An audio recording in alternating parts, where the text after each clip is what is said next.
مال کا کتنا حصہ صدقات، عطیات، ہدایہ وغیرہ میں استعمال کر سکتے ہیں؟ کوئی معیار ہو تو یا زکوٰۃ اور صدقے کا معیار متعین ہے کہ زکوٰۃ میں آپ کو کمپلسری اتنا نکالنا ہے، اور صدقہ فطر بھی متعین ہے، اتنا کمپلسری نکالنا ہے، اور اس کے علاوہ جو صدقات عطیات ہیں للہ ہیں، یور چوائس، آپ جو چاہیں نکالیں، جتنا گڑ ڈالو گے اتنا میٹھا ہوگا۔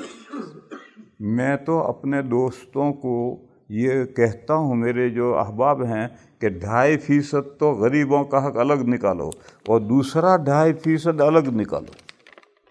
یہ دوستوں سے کہتا ہوں، اور میں مضبوطی سے اس پر عمل نہیں کر پاتا ہوں۔ میں چاہتا ہوں کہ دوسرا 2.5% الگ نکالوں، مگر میری کوتاہی کی وجہ سے میں اس پر عمل نہیں کر پایا اب تک۔ باقی ایسا کر لو، واہ واہ، 2.5% یہ الگ کرو، اتنا نہیں ہے، اور دوسرا 2.5% الگ کرو، جس میں سے تم جس کو چاہو ہدیہ دو، عطیہ دو، علماء کو دو، مسجد میں دو، مدرسے میں دو، کہیں بھی دو۔